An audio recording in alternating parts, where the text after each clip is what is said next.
Hey all, I am Cassandra and I help motivated professionals build their careers and businesses through practical tips to gain career confidence. And today I want to talk about the elevator pitch because I hate an elevator pitch.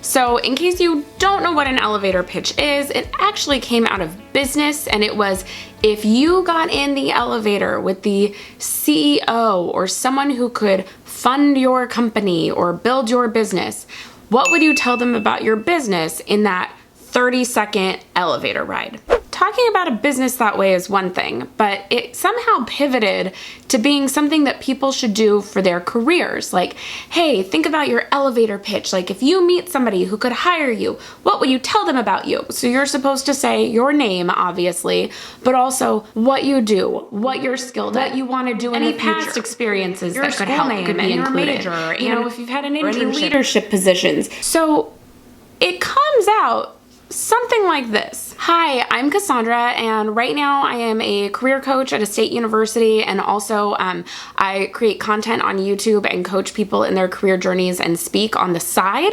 But I love just working with people and helping them figure out what they want to do. I have a background in casting and television, which is kind of crazy, but it's really worked out in helping people figure out how to get noticed quickly.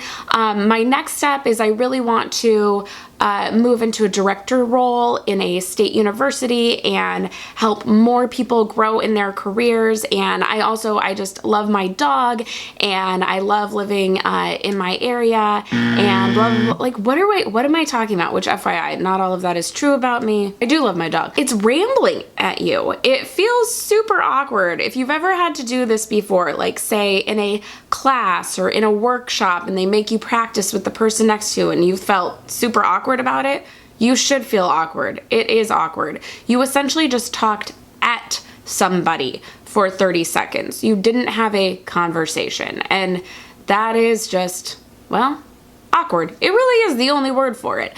So that's why I hate this. You are talking at a person.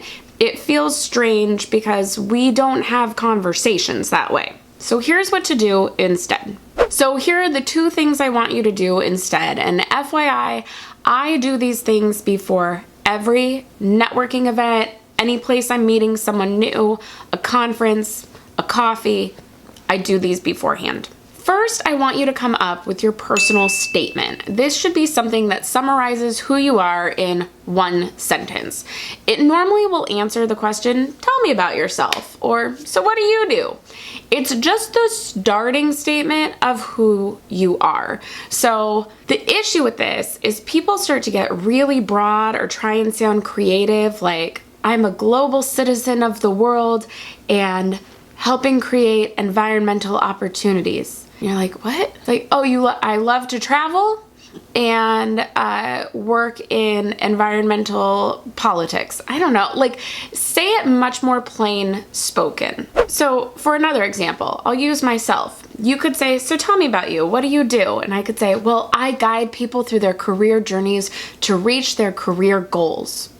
Sure, it's true, but like, what does somebody do with that? They'd literally look at me and be like, oh, interesting, okay, what's that mean, right? It doesn't help anybody. So instead, I say, I'm a career strategist and speaker who helps people with job search strategies, including LinkedIn, networking, practicing interviews, so that they can get jobs they love.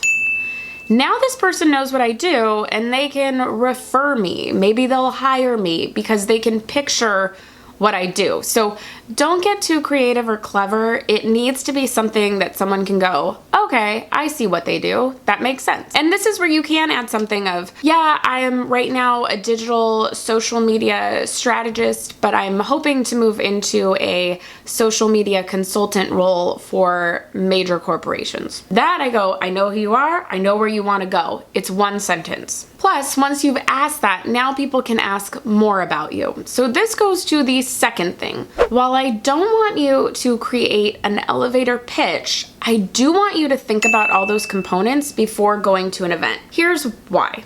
And I've talked about this a little bit in the video on answering the question, tell me about yourself. for some reason, we all have an extremely hard time talking about who we are.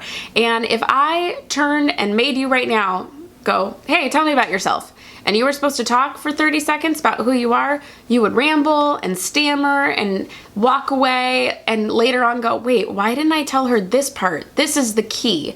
So before going to any event, while you're in your car, or I've done this at conferences in my hotel room before walking to the conference, go through, okay, what do the people at this conference or at this event or at this one-on-one coffee, what do they need to know about me? Think through what you want them to know. Like, hey, I want them to know that this is what I'm doing right now and this other thing is what I want to do in the future. I want them to know that I have a background in this area that actually makes me have a really interesting perspective towards this new career. What might you have in common? Think about those things as well. So be thinking of all those pieces, not because you're going to throw everything at them in 30 seconds like an elevator pitch, but so that they're top of mind. So when you're having the conversation, you are going to now think about the important things to pepper into the conversation instead of somebody asking you like, well, what do you want to do next? And you're like, oh crap, I didn't think about it at all. And you stammer and you say something strange and you get in your car on the way home and go,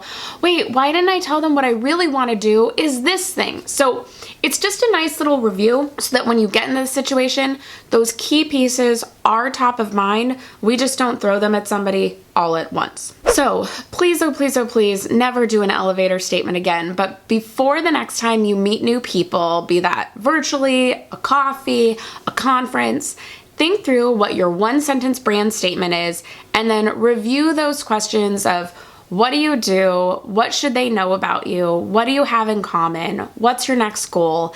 Think about those sorts of things so that you can pepper them into the conversation as you move along at the event or meeting. That is it for today. Thank you so much for watching, and I'll see you next time. Bye.